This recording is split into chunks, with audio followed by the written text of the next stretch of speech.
Okay. Hi, everyone. I'm McKenna from Murder by the Book. Thank you for joining us this evening for our chat with Jeffery Deaver, the author of his latest release, The Goodbye Man.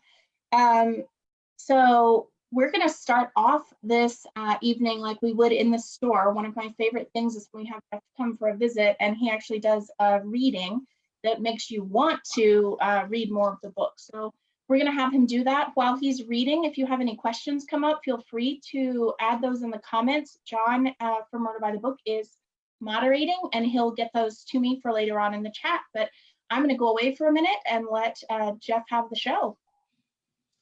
Well, thank you so much, McKenna. It's a different world of book touring now. I'm always so delighted to go to your wonderful store. I've been going there for many years. I have many fans and friends who come to my events. Next year, we'll do it a bit differently, back to normal, I hope. But let's get things started here with a reading from the Goodbye Man.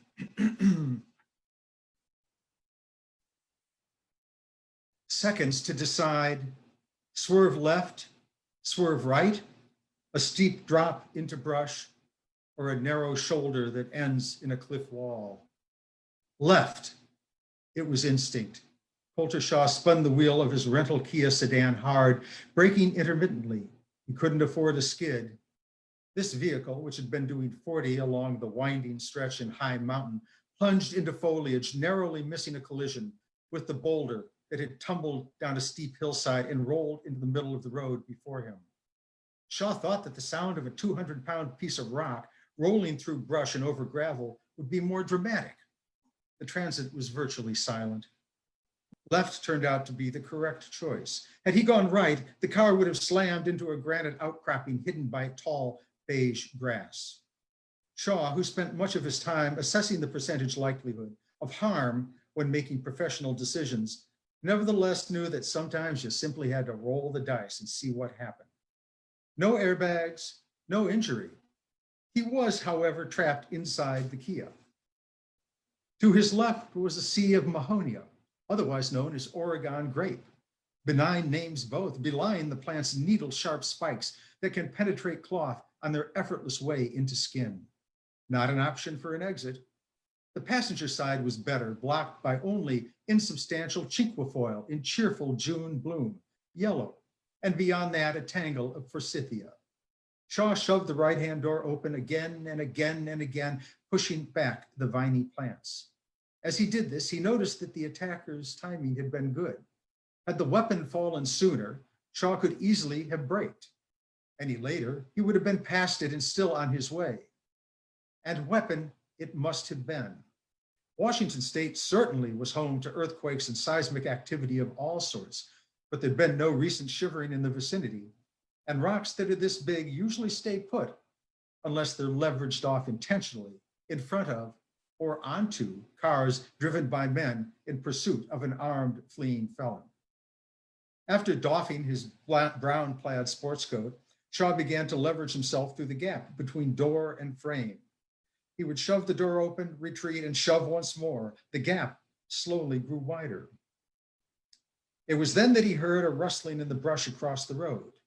The man who tipped the rock into Shaw's path was now scrabbling down the hillside and pressing through the dense growth toward Shaw, who struggled further to free himself. He saw a glint in the man's hand. It was a pistol. The son of a survivalist, and in a manner of speaking, a survivalist himself, Shaw knew myriad ways of cheating death. On the other hand, he was a rock climber, a dirt bike fanatic, a man with a profession that set him up against killers and escaped prisoners who'd stop at nothing to stay free. The smoke of death wafted around him constantly. But it wasn't that finality that troubled him. In death, you had no reckoning. Far worse would be a catastrophic injury to, say, the spine, to the eyes, the ears, crippling the body, darkening the world, or muting it forever. In his youth, Colter Shaw was called the restless one among his siblings. Now, having grown into a self-professed restless man, he knew that such incapacity would be pure hell and unacceptable. He continued to squeeze, almost out, come on, yes, no. Just as he was about to break free, his wallet in the left rear pocket of his black jeans caught. The attacker stopped, leaning through the brush, and lifted the pistol. Shaw heard it cock, a revolver, and a big one. When it fired, the muzzle blast blew green leaves from branches. The bullet went wide, kicking up dust near Shaw. Another click, the man fired again. This bullet hit its mark. And as you know, I'm a suspense writer, so I am genetically required to leave my listeners in suspense. So I will end the reading there. Yay! All right. So thanks for doing that. It's always a treat. How are you? How's life in this crazy world? Well, it's different, of course. That's a truism, not saying anything that anyone doesn't know. I've been writing now full time for about, well, actually over 30 years. And I'll tell you a very fast story. When I left my last job, it shocks me to say 3 decades ago, I was making enough money as a writer, not a lot of money, but I was making enough to live on. So I quit my day job, and I was worried that I would miss I guess I call it the water cooler effect, meeting my colleagues. So, many meetings in business are kind of useless, but sometimes they're productive. And then we'd go out for drinks and dinner afterwards. And I thought, well, it's going to be hard. I'll be living alone and just me and the word processor and the book I'm writing. Will I be able to handle it? I knew within 15 minutes, the morning I woke up after I'd left, that this was the life for me. I never looked back, never happier. So my point is that this is not very different from me. Of course, I miss my friends. Those of my readers out there who talk to me, I know I like my dinner parties. Well, that's not happening. But check out my cooking videos on my social media. I'm doing that. Blush, my Briard baby, and I do some cooking. So that's a Briard, by the way, is a dog. If you didn't. Right. But getting by. It's obviously it's tough. What I miss. This is purely personal. There are terrible things going on, and I'm very aware of that and conscious of it. But I do miss touring. I really like my fans in person, and thanking wonderful people like you, the booksellers that make this whole business possible. Well, we're missing seeing you in the store and seeing a full house, but at least we're able to do that this year. So when I'm asked to interview people, the first thing I typically ask is, what is the elevator pitch for your new book? The Goodbye Man is a sequel to The Never Game, the first Colter Shaw book. And if you've read thank you. And McKenna, you're great. You're looking at my plain wall here. I've talked to many people and seen many of these interviews, and everybody is so diligent. They line their books up behind them, and maybe they add a cat in. Cats are always good, but I can't have the dogs here because they bark. But anyway, thank you for showing the cover of that. And that introduced Colter Shaw. And very quickly, I'll tell you who Colter Shaw is. He is a reward seeker. That is, he makes his living by finding a reward for, say, a missing child, missing student that the police are not willing to investigate because it looks like he or she may have run off. They don't have the resources for that. Or it could be a reward offered by the government or the police for an escaped fugitive or possibly a suspect. In my research, I learned that there are rewards for millions and millions of dollars. Now, generally, the rewards are offered for information leading to the location or leading up to the arrest of someone. The government does not want you to go out on your own and track this fellow down. But what the government wants and what Colter Shaw does are two different things. He is a restless man, as I read, so what he likes to do is use his detective skills. He's sort of the opposite of Lincoln Rhyme. He doesn't have anything to do with forensics, but what he likes to do is jump in his Winnebago, travel to where the reward is being offered, and get on the case. And in the Never Game, he was researching, investigating a case of disappearance in Silicon Valley. In The Goodbye Man, which starts a day after the Never Game ended, he is on the trail of two extremists who have burned a cross in front of a church and shot two parishioners. But as you know, if you've read my books, you have, of course, I'm speaking to the viewers out there, nothing is linear in a Deaver book. Twists, turns, surprises. And the story soon morphs from the extremists into Shaw becoming involved as I guess I call it a spy undercover with this mysterious organization in the wilderness of Washington State that may or may not be a cult, and not a cult, a cult. I have to pronounce that very carefully. Sort of based on the Jim Jones thing and the Branch Davidian thing in Waco. And the story goes from there. And I'll just to entice people, I'm sure we'd get to this later, but I'll front end this information. I am working on a Lincoln Rhyme book that will be published next year, but at the same time, because I, like many people, have free time, I'm writing the sequel to The Goodbye Man, which will start 7 hours after The Goodbye Man ends. Fantastic. Well, my question was, the next question was going to be to talk about being an itinerant reward seeker, but we just did that. I have noticed a difference in your approach and writing style in these books than the Lincoln Rhyme books. Do you have a plan with that? Can you discuss if you're intentionally doing that? Yeah, very perceptive, McKenna. Thank you. It's I've been like everybody else. I've been binge watching TV. Mrs. America with about Phyllis Schlafly is amazing. I highly recommend it. Kate Blanchett plays her, and I'm also watching Ozark. Two diametrically opposed sorts of programs, but I just think they're wonderful. But we, as consumers of creative goods, have the opportunity to view TV, to view movies, to look at the plastic arts, painting, to listen to music. And those are all wonderful, but I consider them kind of passive forms of entertainment. We sit back and the producer, the director, the choreographer give us everything, and which is wonderful. Sometimes we don't want to have to think too much. But with a book or a short story, the readers they're partners with the author, and they bring their own sensibilities, their visual imagery, their audio imagery, their olfactory imagery to the story. So that's why I think a book is a more engaging emotional experience. That's why we're closer to a book.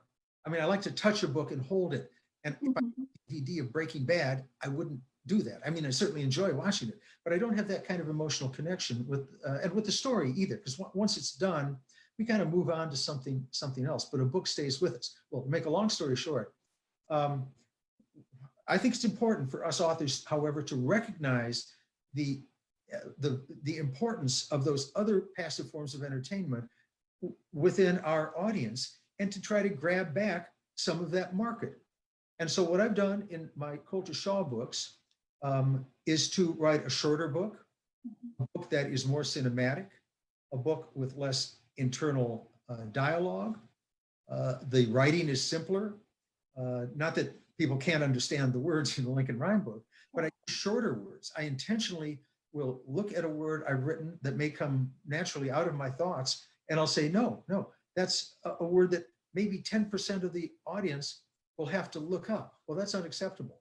I use much more dialogue, if I didn't mention that earlier, shorter chapters, shorter paragraphs, more staccato writing.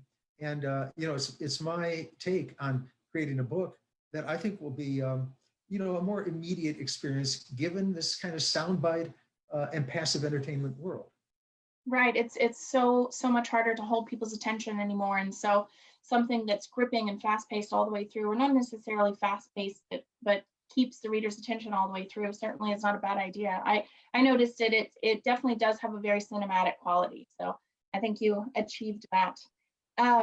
In this book, Coulter finds the investigation taking him to a cult. I know several people who find cults immensely fascinating and read about them all the time. What drew you to this topic? Are you one of those people? I'll tell you a story where it all came from. Some years ago, I'm going to just adjust myself a little better there. Not that I want to get too close and scare your viewers. I actually shouldn't slump. This is a slump chair. It's not so good for you. Funny story. It sounded tragic at first, but it ended up being funny. Some years ago, I was living in Manhattan. I was practicing law. I was single. I met a woman who was intelligent, humorous, attractive, and had an Australian accent, which is, a killer for me. And so we got to talking, and she said, "What are you doing on Friday night?" And my answer was, "Whatever you're doing on Friday night." And it did not turn out quite as planned. She didn't have drinks and dinner in mind, I met her in Midtown Manhattan, and she ushered me into a ballroom in one of the big hotels, and it was a recruitment session for a cult. And I can't actually, it was 40 years ago. I can't remember the name of it. And I wouldn't mention it anyway, because these organizations are scary, as we well know. And I remember it very, very clearly. First of all, I'm not cult fodder. I don't join anything. I've resisted joining AARP. I just don't want to be a part of it, even for the discounts. I don't want to be a part of an organization that just isn't me. So, it was a waste of time. And I think the recruiters knew that right away. And so I sat there and I went through the lectures and so forth. But what I remember clearly was when the leader of this cult came out on stage, bright lights in a very, very glowing, it seemed, white suit. And I based my character, Master Eli, on the image of this fellow, a cult leader. And his control of the people in the audience, several hundred people. Now, these are the members, not the recruitees, but these were the members of the cult. He stirred them up into a frenzy that was actually terrifying. I didn't feel they were going to turn on me or anyone, but they were jostling, they were applauding, they were clapping and shouting and chanting, and they had no mind of their own. They were a mass. I think I describe it in the Goodbye Man as a creature, like an animal. They had transferred into this animal with like 500 legs and feet, and it was just a horrifying thing. And that put the seed in my head. And then I went back and jotted some notes, which I since have lost, unfortunately, because that was a long time ago. But I knew I was writing then, and I knew at some point I wanted to do that. And then I had some friends who were I've met over the years who have been involved in various organizations that are considered cults. And I would say, if anyone does want to buy the Goodbye Man, I'm all for that, by the way, if you want to buy it. That's a thumbs up thing. But there's a bibliography, a long bibliography at the end about the cults, books about the cults that I read. And I will say the first draft of the Goodbye Man was probably, I would guess, 40, 50 pages longer than it was. And that was digressive material about cults. And I have to thank my wonderful editor, Mark Tavani, for saying, Jeff, it's interesting, but as you, that is I, Jeff, have said, a book shouldn't be interesting, it should be compelling. So out it came. But if you are interested and you do pick up the book, there are many, many fascinating and harrowing accounts of experiences with cults. Wow, that's fascinating. And it's amazing how a seed from so many years ago finally came to fruition in this book that came to be part of the plot. Mentioning buying the book, Jeff has graciously signed book plates for us. So we're expecting them any day now. So if you did want a copy of Goodbye Man, we have it in stock. We also have, as I pointed out, the first in the series, The Never Game, and we're expecting book plates any day now. So we have a staff member, Rebecca, who is also a huge fan of these books, and she had a couple questions for you. Is Coulter any closer to finding his brother, and how far into his brother's life will we get to see? For those of you who are not familiar with the books, the Never Game has a plot to it. Obviously, it has a core plot about the disappearance of the student in Silicon Valley. But at the same time, there's a revelation about Coulter Shaw's father. And this is not a giveaway. We learned it pretty early, but he's no longer with us. He passed away. And it turns out that the circumstances were somewhat mysterious. And Coulter Shaw finds some evidence in the Never Game that has to do with both his deceased father and his brother, who's been missing since the father's death.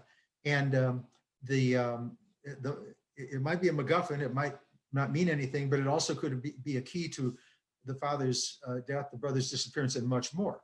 Well, we come to the end of the Never Game, and there's a springboard into a plot that about the father that moves even further along in the Goodbye Man. And at the end of the Goodbye Man, there's a there's a springboard into the next book, Unnamed, in which that whole arc of his family will be revealed. And there's much more to it than there seems in both of the two books, although we learn a little bit more in the Goodbye Man. And I will say that once you can only keep suspense going for so long. So yes, thank you, Rebecca. I think the name was, thank you, Rebecca, because it's a very important point that there will be some questions raised at the end of the Goodbye Man about the family situation, but it will all be resolved in the third book. And from then on, Coulter will just jump in his Winnebago and be like the gunman Shane, if you remember from the Jack Schaefer book and the movie with Alan Ladd Jr., and he will ride into town, and there'll be many more adventures in the future. But I wanted to resolve the family thing, not to say that some of the characters, some of these really reprehensible guys, will not come back in the future. Sure. Yeah, but yes, thank you for asking that. So that one, and also, if you buy the Goodbye Man, you're going to want to buy the third book. Absolutely. Perfect. So it's funny, she had another question, but we've gotten a question from the comments and they're almost the same. So I'm going to kind of merge these two. Rebecca asked if you like to imagine that the character of Coulter is an extension of yourself, and someone in the comments has asked if that non-joining aspect of your own personality is one that lives on in Shaw. So are you Shaw? Yes, I'm Shaw to this extent. I don't climb rock faces. I'm not really great with heights. I used to ride a motorcycle, but I don't ride it anymore at this advanced age. And so there is a little bit of that about me. I'm not an outdoors person. As he is, he can survive in the wilderness. But I do have to say, interestingly, when the virus situation occurred, I've been kind of living with Coulter in spirit as I'm working on this other book. As I say, I'm writing it right now. And I thought actually in late February or early March, looking at the other countries, this could be more of a problem than we were being led to believe here by some people. And so I said, I'm going to be smart about this. So I went out and I bought a huge amount of food, medical supplies, batteries, things that I thought I would possibly need. And, little things like trash bags. If we run out of trash bags, my city will not take trash unless it's bagged. Well, and I thought, well, are we going to dig a hole in the backyard? No, that's not going to work. So I guess there's that about me. I think the one element about Shaw that is, that I share with him is his analytical ability. Shaw does not approach a problem without figuring out the percentages, likelihood of success taking one approach versus another. And I alluded to that in my reading. And I'm very much that way. And how does that translate into practicality? I think the best example is how I approach writing books. I plan out every one of my books, in extremis. You may have heard the phrase pantser versus plotter, that is seat of the pants writer versus a plotter. And there are writers who have astonishing talent, who like Michael Connelly doesn't outline, Lee Child doesn't outline. They have minds that are so brilliant and that I envy so much. They produce these wonderful books that as they go. I can't do that. And I think in reality, most people can't. That's why when I teach my courses in writing, I tell my students that, try it my way, try outlining and see if it isn't easier and better. So, and then once that's done, I sort of made Coulter Shaw's assessment, and then I can write the book very quickly and pray that I got the 90% right, that it's a book that will please most of the people rather than the 30%. So thank you for the question. I don't think I've been asked that before, but it was well phrased. So I have to lean in to see the screen. So Cynthia Hartman asks, what about the second hostage? Will the envelope get to the daughter in another short story? To make sure I heard it, will there be Shaw come up back in another short story? What about the second hostage? Will the envelope get to the daughter in another short story? Oh, I see. It was Cynthia, right? Yeah. Okay, well, I'm so glad you asked that, because in my novels, and when I teach my courses in writing, I say the novels can never, for me, my novels can never have an ambiguous ending. I will never end on a question mark, because I believe a story is all about increasing levels of conflict, which conflict is then resolved in a satisfying way. It doesn't have to be a happy ending. We can Shakespeare's plays the tragedies, like, Hamlet was like Reservoir Dogs. Nobody survived the end of the end of the story, but it was satisfying because there was justice. A novel has to do that, but a short story, the rules are very different. We don't have to like a single person in the short story. It exists for a short, condensed, emotional gut punch. And what Cynthia was talking about was a question at the end of the short story I wrote, which had to do with obviously a hostage situation, which you could figure out from the title, and a letter that may or may not have had a meaning to somebody. And I left that up in the air. Why? Because it was a short story. And I thought it was a nice, elegant grace note to end it. And of course, Coulter Shaw had solved the main crime. Right. And I think it was a rather clever way. I was very happy with that short story. Oh, and I'm going to digress a bit here. For each of my novels, I'm doing an accompanying short story, sort of as a preface to the novel. So next year we'll have a Lincoln Rhyme short story, because the Lincoln Rhyme book will be out later in the year. And if I can, I'm sure there are many people listening to this, so I guess, and if my editor's listening to it too, I haven't talked to him about it, but I sure would like to see another Coulter Shaw book sooner rather than later. So if that's going to happen, I'll do a short story for that too, because it's a nice, it gets the interest up and it kind of launches you into the book, which it kind of reminds you again who Coulter Shaw is. Well, you won't be the only one clamoring to have that out, because you've left it so we want the next one immediately now. I'm very manipulative, McKenna. That's true. So you've written a good number of books. What has been your favorite book to write? My favorite book to write was a book. Well, okay, there are two answers to that question, if I may. Okay. My favorite book to write was also the most exasperating book to write, and that was The October List, my novel that went backwards. It opened on Sunday night, and it opened at chapter 36. The next chapter was 35, and we went all the way down to chapter 1. And I wrote that book because I wanted to write a book with surprise beginnings. And so when we get down to, I wrote it so it's pretty easy to follow. It sounds complicated, but it's pretty easy to follow because I remind the reader continually who these characters are, where we saw them before, which is kind of a prelude to as they read along. When we come to chapter 3, we learn that everything that we think has happened and every character we think we know is somebody different, and what we think happened didn't happen. Chapter 2 turns chapter 3 on its head, and chapter 1 is the true truth about the crimes and the personalities involved. And it was exasperating, but I've never been so challenged and exhilarated in my life writing that. And I also, I do some photography, so I included in each chapter an original photograph that has clues that might help readers. Well, first of all, it would help them kind of follow what's going on. Also, some of the clues are puns. I don't want to give anything away, but anyway, that was the most exciting book to write. The book I'm most proud of, though, is Garden of Beasts, my book about the rise of Hitler in 1936. Not to be confused with Eric Larson's In the Garden of Beasts. I was there first, by the way. I will add. I know. Yeah, but it was funny. A very fast story on that. I got a call from my editor saying, "Jeff, have you been doing promotion for Garden of Beasts?" And I said, "No, I haven't." He said, "Your sales are just going through the roof."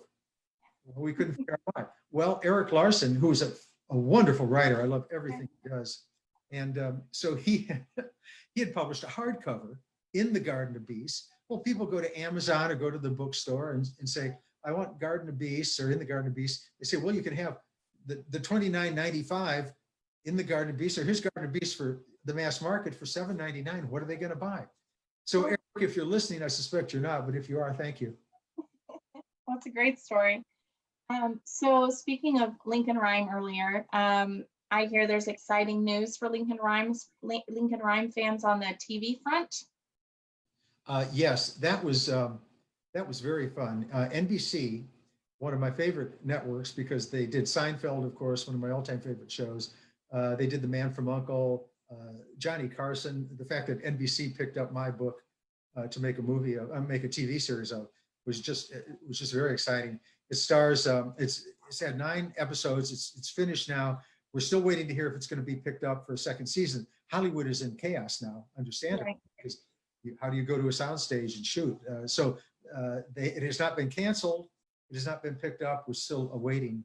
It stars Russell Hornsby as Lincoln Rhyme, Ariel Cabell as Amelia Sachs, and Michael Imperiole from the Sopranos as Lon Solito. I think renamed Ron Solito in the series. It was very good, really creepy. I was surprised it was on network TV because, you know, the kids can watch cable now just like everybody else. But there's this theory that it's a little more sanitized on network TV. Although I've seen some kind of edgy stuff, but it was nice and edgy without being overly gruesome. I thought everybody did a great job. So we'll hope for next season. Excellent. So if there are any more questions that anyone has, John can feed them to me here on my laptop at home. I always like to conclude my interviews with authors with some questions from the Proust questionnaire. For those of you who've seen me interview before, you know what this is, but for those of you who don't, it is a questionnaire or parlor game that Marcel Proust came up with in 1885, and it's more currently known through Vanity Fair. They do a lot of interviews. So I'm going to pick a few questions from it. The first one, just because we haven't gotten to it yet in our normal interview, is who are your favorite writers? Well, of course, I'm somewhat familiar with the Proust questionnaire, and you know, generally the answers are kind of brief and short. McKenna, do we have an hour, 2 hours to? As long as you want, Jeff. I'll just hit the highlights. Going back to the classics, I'll think Agatha Christie, Edgar Allan Poe, Dashiell Hammett, Raymond Chandler, John D. MacDonald, who created Travis McGee, who was a model for Colter Shaw. I mentioned Jack Schaefer, who wrote Shane, the Western writer. We'll segue from Western writers to another Western writer, Elmore Leonard. And forgive me if I was up at 4 this morning doing British interviews. Oh gosh. I'm tired now, so if I repeat myself, forgive me, but John le Carré, Len Deighton, Frederick Forsyth, as we move towards somewhat more modern writers, Thomas Harris, Kathy Reichs, the wonderful inimitable went right out of my head, and it's going to come back to me in just a minute. Peter Robinson, Ian Rankin, Ian Rankin, I just love. Ian Rankin, by the way, I did a book event in Edinburgh on my birthday, and I didn't know anybody knew. And he led the audience, the 200 people, in singing Happy Birthday to me with the Scottish brogue, and it was just so wonderful. That sounds like a memory, an amazing memory. Oh yeah. Well, let's see. Karen Slaughter, I just love. I mentioned Kathy Reichs, of course. I like. The contemporaries. Harlan Coben is great. Another non-outliner, by the way, I believe. And Lee, of course, and his brother. And then Michael, of course, Michael Connelly, John Connelly as well. Literary writers, Annie Proulx, I absolutely love. Jane Smiley. Saul Bellow is probably my favorite writer of all time. And you know, the minute we click off, I will, if I can have like the phone numbers of all of the viewers, I'll call you up at 3 in the morning and give you the list of the other 50 that I can't recall. Oh, but I do have to mention one. Oh, forgive me. My sister, Julie Reese Deaver, who is a very accomplished young adult writer. And I think she's listening now. I hope so. And if she is, Julie, get back to the computer, get back to work. Oh no, you can finish listening. So I don't think you should be ashamed of forgetting anyone. That was a very comprehensive list, many more than most give, and I'm sure a lot of our watchers, our viewers' favorites were in that list. So great list. Which words or phrases do you overuse? Oh, is all. That's going to need a little context. In my dialogue, it's kind of a I don't know what geographic region it's endemic to. I suspect maybe the South or the Mid-Atlantic.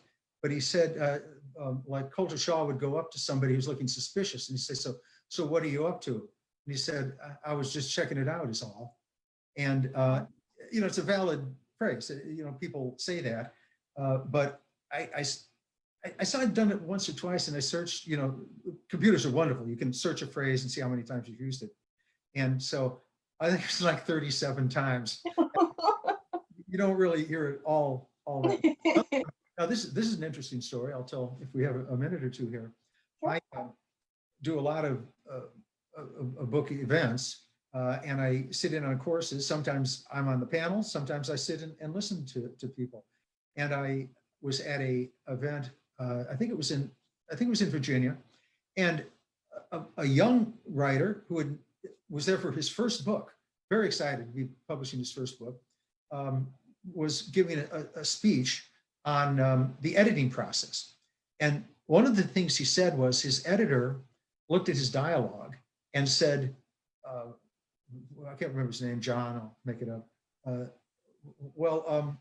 You use, at the beginning of dialogue, you use well a lot, well, comma, a lot. And so he went through and took it out. And a bell went off in my head. So I went back to my manuscript and looked at it. And I don't know whether it was 37 times, but I did. And the fact is, people do say, well, let me think about it. Right. If you listen to interviews and they throw kind of a curveball to the subject, they may say, well, I don't, I'm not sure. And so I put some of those out. So even though here I'd written, 40 books, I'm not considering myself accomplished necessarily. It's always a journey, but you figure you've kind of got your chops down a little bit. And this young writer gave me some wonderful advice. Yeah, that's great. I say well all the time, so I probably wouldn't even notice as I read it. Let's see, which talent would you most like to have? I want to be able to sing so badly. I was a folk singer, as you know from my bio, but I do not have any innate musical ability. And to give you an example of what innate musical ability is, I cite Beethoven, who did not bother to compose half of his works on the piano.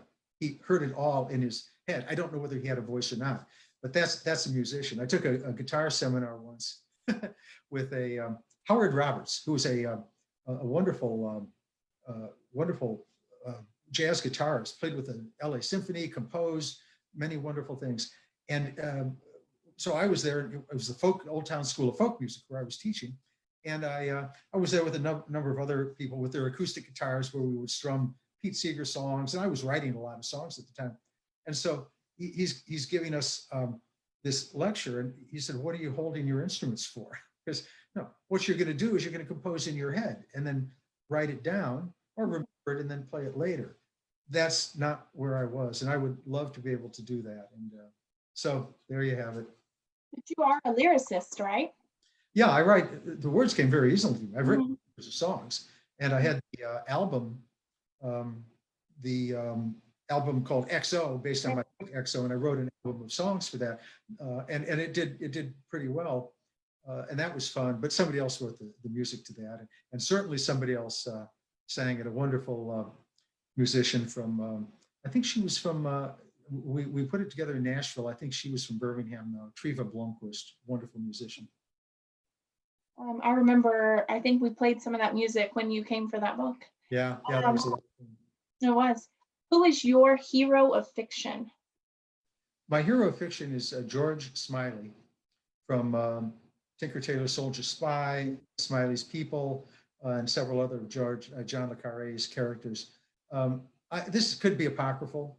I don't know, but I heard that le Carre created Smiley, who is kind of overweight. He's kind of dumpy. He's very soft-spoken, played by Alec Guinness in the wonderful BBC production of Tinker Tailor Soldier Spy, which I recommend seeing. Binge on that if there's any way you can see it. And I'm sure it's available on some platform now.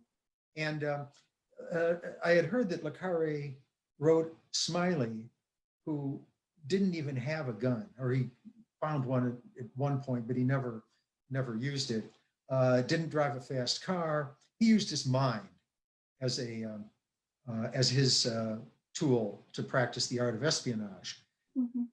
I heard that Crais did that in a reaction to James Bond, who is not really a spy, he's an adventure hero. Sure. You know, when I wrote the Bond book, Carte Blanche, a few years ago, I tried to get back to what the original Bond was like, who was more of a spy. Right. He was he was a killer, he was an assassin, and really and much more gritty. But nonetheless, he drove the fast car. He was kind of quippy with the ladies in the bon bons, and he drank a lot. And Smiley was the antithesis of that. And you know, there's a lot of George Smiley in Lincoln Rhyme. Right. Sure. Great answer. Just a couple more. What is your most treasured possession? My imagination. Because in this business, and I have to say, I'm a very pedestrian writer. The way I put words together does not sing like Cormac McCarthy or Annie Proulx or David Foster Wallace. It's maybe my journalism background, maybe it's just the way my mind works. But the words are functional. They get the idea across. That's absolutely fine. But one thing I've been given is an imagination, and I know that because when I have to sit down and write my book, I look at my outline, and the outline section may be like section 42. Coulter Shaw discovers a clue that has been buried behind a tree. Well, that's all it says. Now I've got to come up with something for that. And he does have to find the clue. And so what I do is I close my eyes and put my fingers on the keyboard and make sure you get the fingers in the right place. You know, those little bumps on the F and the, what is it? The F and the J, or the, yeah, I guess the F and the J. Because if you get them over, you're going to write something that doesn't make any sense. And then I close my eyes and I just, my imagination takes me there. Now, I'm not unique. I mean, this is true of all writers, but for me, it allows me to write, and it allows me to come up with book ideas. I have a file on my computer called Ideas, rather obvious name, but it has scores, probably 80 or 90 files of book ideas and short story ideas too, that I probably won't get to in this lifetime, but I have them. They just come to me, and you know, some won't see the light of day. Well, most of them won't see the light of day, but they're all viable. I think I throw out a lot of them, but they're viable. So that's I guess my most prized possession. Well, that's good news for us readers who know that there are lots of ideas there for books coming up. How would you like to die? Okay, and this relates to other questions in the Proust memo. I would like to die like my grandfather in my sleep, not like the passengers in the car with him screaming. Oh my gosh. Well, I know you like a cliffhanger, so we're going to leave that question just how it is. And then finally, what is your idea of perfect happiness? A completed outline, a computer booted up in front of me, and a glass of wine of any sort. I guess I'm in the mood for Chablis, but that's what I'd pick. And then sitting down and starting my next novel. Great. Well, as long as you're happy doing that, we're happy reading them. Thank you all so much for watching. We have Goodbye Man in stock. We are expecting the book plates any day. As I said, we have the first in the series, The Never Game, also in paperback, if you'd like to give this series a shot. Just to clarify a little logistics, we are in store 12 to 6 for contactless curbside pickup, and we're processing mail orders every day. However, we're still not having customers browse, but call us. We're happy to recommend books over the phone. We'll be happy to sell you a copy of Goodbye Man. You can swing by and pick it up. That's online at murderbooks.com. Our email is order@murderbooks.com, or you can call us at 713-524-8597. If you've enjoyed this, we're doing a lot of Facebook Live events coming up over the next few weeks. Next Friday is Scott Turow in conversation with Mark Pryor. I'd like to thank Putnam Books for their help getting this all lined up, and especially to thank Jeffery Deaver for joining us here tonight. It's been a pleasure. Well, thank you, McKenna. Thanks to John, everybody at the store, and I really hope to see you next year. We'd love that. Stay safe and nice talking with you. You too. Bye-bye now. Bye.